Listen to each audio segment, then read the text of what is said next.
どうも、ボタニカリスティックスです。今日はですね、特にちょっと力を入れたい分野というかシリーズものになると思うんですけど、今日はそのエピソード1になるのかな。このチャンネルを開設したきっかけになった話になります。これは何なのかって、タイトルちょっとまだ決めてないんだけど、こんな感じ。アスペラパーセリーの謎。アスペラパーセリーと、なんかの違いみたいな。それ本当にアスペラパーセリーみたいな。こんなちょっとサムネイルでいこうかなと思ってるんだけど、ちょっとこの写真を見てほしい。ドン。これ、フィカス、アスペラパーセリー。今日はこれについて話していきたいと思うんですけど、フィカス好きはね、ウンベラータとかガジュマルとか、そういったものから入っていって、で、ベンガレンシスとかね、アルテシマとかこういうのを経由してね、そのままちょっと多肉とか開墾とか行っちゃう人は別だけど、そのままフィカスに留まってる人は、一周してね、ウンベラータとか、やっぱりいいよねとかやってるんだけど、そうやっていく中でね、アスペラパーセリー、これにね、たどり着くんですよ。で、このアスペラパーセリーっていうのは、このフィカスの中でも、ちょっとマニアックな路線なんだけど、でもね、マニアックな路線の、マニアックな植物というよりは、そっちの世界の、もう花形、王者みたいな、そんなポジションなんですよ。要するにね、普通にスターなんですよ。すごくニッチな需要というわけではなくてね、フィカス好きはね、みんな大好き。みんな憧れる植物と言っても、いいんじゃないかな。で、ビートルズとかでよく例えますけど、ホワイトアルバムのなんかの曲みたいな感じがね、ちょっとね、例えがね、難しくてなかなか出てこないんだけど、映画好きな人がね、多分イメージするホドロフスキーあたりかな、と思ってますね。そのジャンルの、もうスターみたいな。ただのね、映画のマニアックな変な趣味の、変な映画監督とかじゃなくてね、そっちのスターみたいな。ちょうどね、ホドロフスキーなんかがそんな感じじゃないかな。そんでね、じゃあこの写真はね、数年前にアロハガーデン立山っていうところに遊び行った時に、撮った写真なんですよ。もしかしたら、南房パラダイスとか、そういった名前の方がピンとくる人いるかもしれないね。名前が変わったりしてるんでね、あそこも。その千葉県の房総半島の先端のところにある温室、そこにね、いたんですよ。このアスペラパーセリー。僕見た時ね、感動しましたね。めちゃくちゃかっこいいって思いました。その符の入り方も綺麗だし、結構大きかったしね。で、こんな話をしたところで、そろそろちょっと見せようと思うんだけど、うちにいる、こいつを、ドン。これね、アスペラとして買ったものなんですけどね。見て、ほら。すごく確かにいいんだけど、ね、あれこれ見覚えあるなって思っちゃったわけ。これ本当にアスペラって思っちゃったわけ。で、これ多分知ってる人みんな思ったと思うんだけど、この葉っぱの感じ、このヨレヨレヨレヨレって、この感じ、なんだっけみたいな。そう。これさ、ビレンススノーストームによく似てない？ねえ。ちょっとここ写真出そうかな。ビレンススノーストーム。実はね、これね、ビレンススノーストームね、僕ね、大好き人間なんですよ。ピカソの中でも特に大好きな、品種なんですよ。で、そのビレンススノーストームなんかをね、もう育てて、もう大きなね、曲がりのビレンススノーストームを作りたいなんていう夢も持ってるんだけど、そのビレンススノーストームに似てるなぁ、みたいな。おやーみたいな。でね、ビレンススノーストームは、フィカスビレンスのスノーストームっていう品種なんだね。で、それすごくかっこいい冬入りの品種なんだけど、たまにね、わからないで、ホームセンターで、フィカス SP って名前で売ってたりすることもあるんだよね。生産者はあるいは小売店がわからないと思って SP ってして売ったのかな。そういう場合もあったりする。それはいいんだけど、でもさ、ビレンススノーストームみたいな植物をアスペラパーセリーって名前で言うのは違うんじゃないって僕ちょっと思っちゃうわけ。で、これね、素人の目で見てもね、多分わかるはず。葉っぱの感じがまず違うし、で、ただね、ビレンススノーストームの符って、もっとね、均一性の高いね、均一性の高いというかね、チリフというかね、スナーゴフの、もっと白がバーっとなるような感じなので、さっきの写真見せたアスペラパーセリーにちょっと似てんだよ、この符の入り方が。そう。だからね、今ね、イメージしてるのはね、今ね、3つあるんだよね。1つは、最初見せたアスペラパーセリーでしょ。で、あと僕らの知っているビレンススノーストームで、今回のこいつはその間みたいな感じ。ただ、少なくともアスペラじゃないね、これ。フィカス、ビレンスだと思うよ。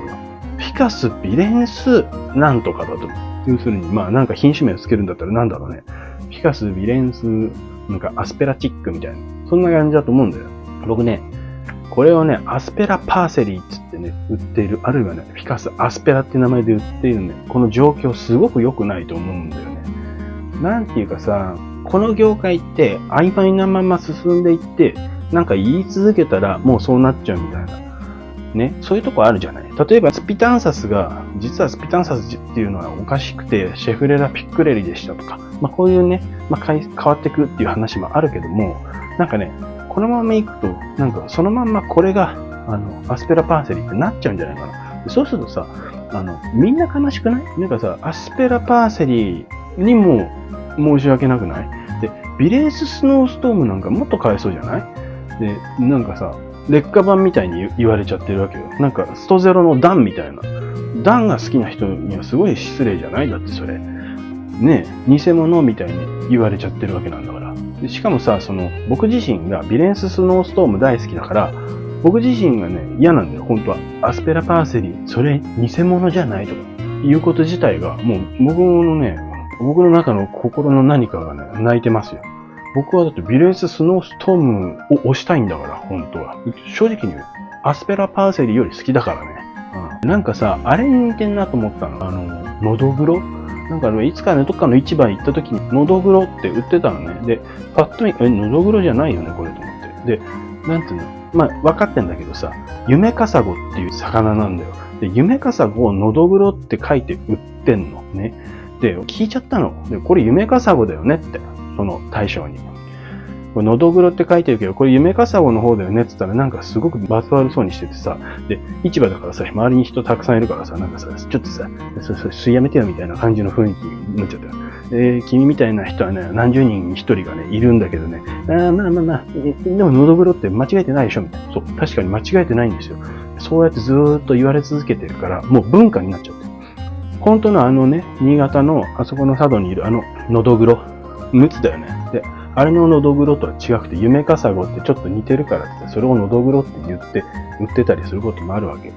もそれ文化になっちゃってるから、もう文句言えないよね。そう。で、しかもさ、そうやって言った方が売れるっていうのはさ、お魚屋さんも知ってるから、あえてそうしてるわけよ。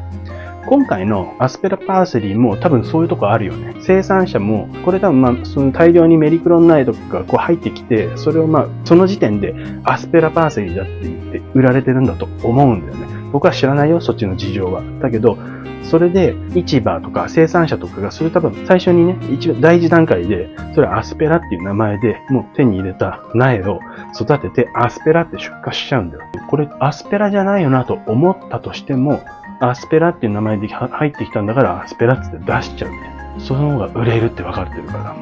これ確信犯だと思うよ。さらに小売店もこうやって入ってきて、で、それがアスペラで入ってきたからアスペラって出してる。文句なんかありますかみたいな顔して。で、これ非常に良くないと僕はもうね、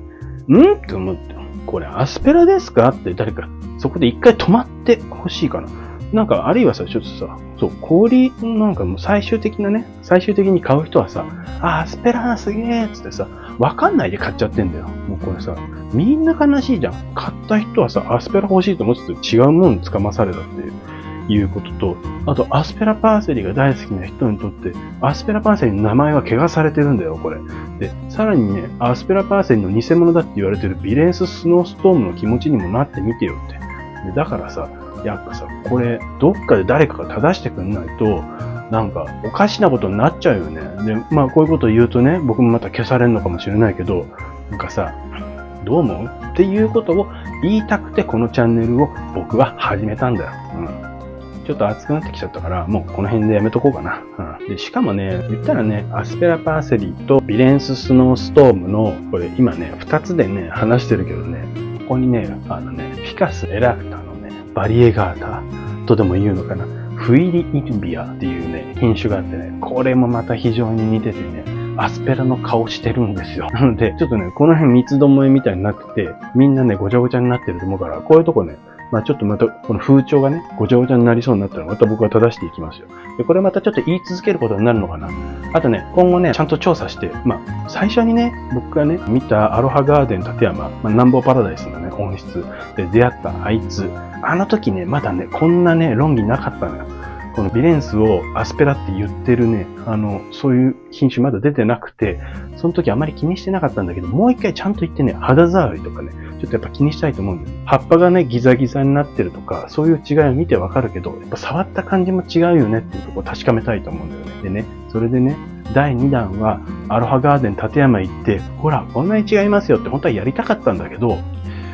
閉館になっちゃったんですよね、去年。だから、ちょっと行けないんだけど、なんかね、僕ね、見たんですよね。京都の方の植物園の方にね、どうやらね、アスペラパーセイいるっていう話がね、ちょっとね、情報を得たんで、そこ行くかもしれないな。そこ行って実際ちゃんと触って、どんだけ違うのかっていうのをちゃんと確かめてね、また報告したいと思うから、今回はエピソード1。ちゃんとだから第2弾以降があるよっていうところで。じゃあまあ今日はこんな感じで、また